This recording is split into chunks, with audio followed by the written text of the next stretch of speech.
Alors, bonjour à tous, bonjour Élodie. Alors, je suis très contente d'être avec toi aujourd'hui. Merci beaucoup d'avoir répondu favorablement à l'invitation.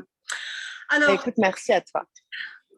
tu es Élodie Hughes, tu es une femme de challenge, tu es une femme engagée. Tu as créé de nombreuses entreprises, dont Light Me Up, Innovation Studio, à destination des entrepreneurs. Tu es également mentor au sein d'un programme digital qui a été mis en place par HEC, mais également l'école 42 de Xavier Niel. Ce programme digital, Launchpad, est à destination des étudiants qui souhaitent monter des startups. Alors, moi, la première question qui me vient, parce que quand je pense à toi, quand je te vois, je pense immédiatement audace d'être soi. Alors, la première question qui me vient, c'est qu'est-ce qu'il y a justement derrière toutes les initiatives que tu t'autorises à prendre, que c'est vrai, tu te donnes cette permission d'avoir toutes ces initiatives. Est-ce qu'il y a un événement, un élément déclencheur? Je pense que j'ai toujours eu un énorme goût de liberté et du coup, la liberté, ça a toujours été quelque chose que je suis allée chercher. Et pour me sentir libre, parce que je ne peux pas faire une généralité, j'ai besoin que ça bouge beaucoup. J'ai besoin de sortir de ma zone de confort. Et donc, c'est vrai que dès que j'ai pu finalement quitter le nid familial, ça a été un challenge de faire chaque journée une journée différente.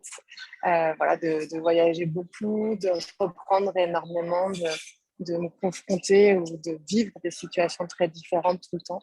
Donc, c'est un peu ma façon de vivre. D'accord, donc j'entends, il y a la variété, il y a le mouvement, il y a le challenge. C'est vraiment des moteurs pour toi. Oui, je pense que c'est codé dans mon ADN. Alors après, j'ai un petit côté hyperactif qui doit aider. Tu sais, maintenant, on met des noms à toutes les différences de caractère. Donc, je suis quelqu'un qui a besoin de mouvement tout le temps, sinon je m'ennuie vraiment, ça me fait déprimer. Donc, je me suis bien trouvée dans l'entrepreneuriat, dans le fait d'avoir différentes activités, etc. Ça me nourrit au quotidien. Voilà. Tu vois, aujourd'hui, j'ai décidé d'être digital nomade. Donc, du coup, je voyage un peu partout avec mes enfants et on se retrouve voilà, au bord d'une plage, à l'autre bout du monde, l'une de l'autre. Et voilà, j'aime bien ça. Je trouve ça chouette de toujours attendre l'inattendu comme un cadeau et pas comme une contrainte. D'accord. Et en fait, tu foisonnes d'idées. D'ailleurs, voilà, on peut entendre, tu foisonnes d'idées. Qu'est-ce qu'il y a justement, qu'est-ce qui motive tes choix et comment tu prends tes décisions? Alors, je foisonne l'idée, c'est un peu aussi un défaut, hein, parce que j'en ai tellement que des fois, j'ai un peu du mal à tout mener au bout. Mais mes décisions, je les prends vraiment à l'affect. C'est-à-dire que je vais aller là où le vent me porte, mais là où la passion me porte surtout. Et c'est ce que je dis beaucoup aux entrepreneurs que j'accompagne, c'est que pour réussir à être bien dans son entreprise, dans l'entreprise qu'on veut créer, et dans sa vie en général, il faut savoir pourquoi on se lève chaque matin, trouver sa raison d'être, son why, son purpose, comme disent les Américains. Et donc, moi, je vais toujours suivre, en fait, d'abord ça. Est-ce que cette idée-là, elle nourrit ce que j'aime faire? Et puis ensuite, est-ce qu'elle elle a un sens avec mes valeurs? Voilà, c'est assez important pour moi de savoir. Et une fois que ces cases-là sont cochées, j'ai envie de dire, la décision, elle est presque évidente. C'est assez rare que j'ai du mal à décider sur des grosses décisions stratégiques. D'accord. Donc la connexion à ta passion, à tes passions, connexion à tes valeurs. Ça. Alors comment on se connecte justement à ces passions? Parce que encore faut-il y avoir accès à ces passions. C'est vrai. Alors, moi, j'aime beaucoup l'exercice de l'Ikigai qui te permet, tu sais, de croiser ce que tu aimes faire avec ce que tu sais faire, avec ce dont le monde a besoin. Mais un Ikigai, sa vie, c'est très récurrent. Il faut le reprendre régulièrement, se reposer les questions. On n'est pas la même personne à 20 qu'à 40 ans. Et j'en sais quelque chose à travers toutes les entreprises que j'ai montées, puisque finalement, c'est mes goûts, mes passions ont changé. Et puis, j'ai acquis aussi des expériences, de l'expertise aussi sur certains sujets qui permettent de bien vivre ses passions.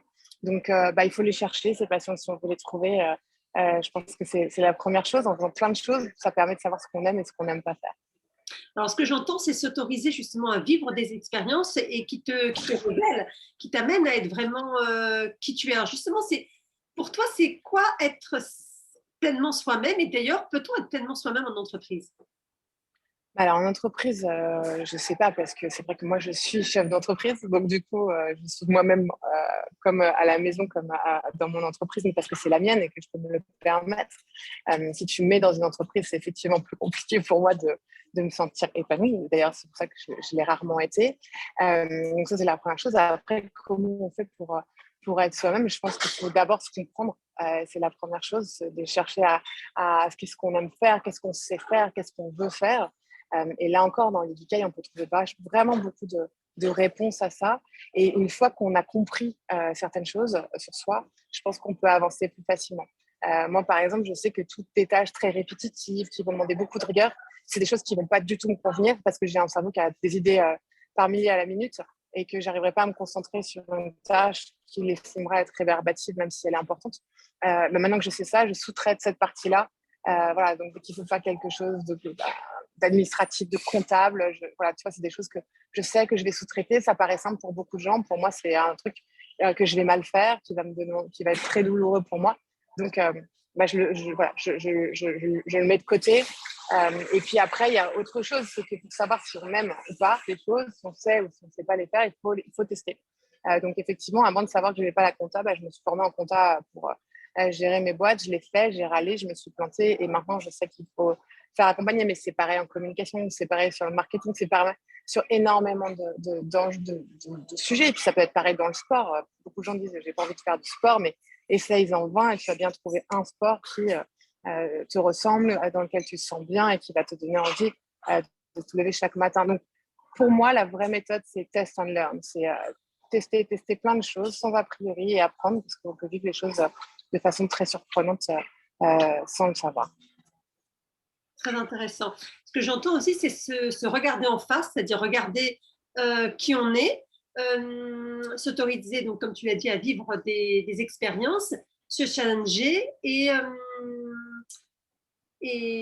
se définir en fait à travers, c'est ça, à travers les expériences. Alors, ce que j'entends aussi, c'est il y a compétence et talent, c'est-à-dire que tu peux faire quelque chose, tu peux savoir faire quelque chose, mais ce qui est important, c'est aussi de se connecter à ce qui nous passionne et à nos talents, ce qui vraiment nourrit notre énergie positivement. Exactement, je pense qu'il faut tester plein de choses. On peut ne pas aimer des choses, mais on peut découvrir des choses qu'on aime énormément. Et tant qu'on est dans une quête d'apprendre toujours, de se découvrir toujours, de découvrir de nouvelles choses, on va se passionner assez naturellement pour certaines choses plus que d'autres. Et ainsi, on trouve, de mon point de vue, on peut trouver sa voie. Merci Élodie. Alors une dernière question, quels sont les gens qui t'ont passionné ou qui te passionnent, qui t'inspirent du moins? Les grands entrepreneurs, forcément, m'inspirent et me passionnent, surtout les Américains, parce qu'ils ont une façon de voir et déjà d'accepter la différence, de vivre l'échec qui est très différente de ce qu'on peut nous avoir en France, par exemple. Donc, des Steve Jobs vont être des gens très, très inspirationnels pour beaucoup. Mais Elon Musk aussi, c'est quelqu'un voilà, qui casse les codes, qui a peur de rien ni personne. Alors après, on peut juger que il est un peu taré, mais il fait des grandes choses. Donc, tous ces gens qui vont faire des grandes choses, j'apprécie beaucoup. Puis, il y a des femmes aussi qui sont entrepreneurs à leur façon. J'aime souvent l'exemple de Gillo, tu vois, qui parle beaucoup, mais cette nana, elle était rien, elle était latino, elle voulait juste danser, et c'est une vraie businesswoman aujourd'hui, qui en plus est extrêmement généreuse de son temps, parce que ça, c'est assez rare aussi chez les femmes de réussir et de partager cette réussite et de se connecter finalement à d'autres qui ont envie de réussir, sans prendre les jambes de haut comme si la réussite était réservée à une élite. Voilà, c'est ces gens qui vont partager, qui vont donner d'eux-mêmes. Je trouve ça assez sympa et je les apprécie, je les suis naturellement. Merci beaucoup Élodie, merci pour De ton rien. humilité et merci pour ta générosité. Merci. Écoute, merci à toi de m'avoir invité. Merci. Très bonne fin de journée à tous. Merci. À bientôt.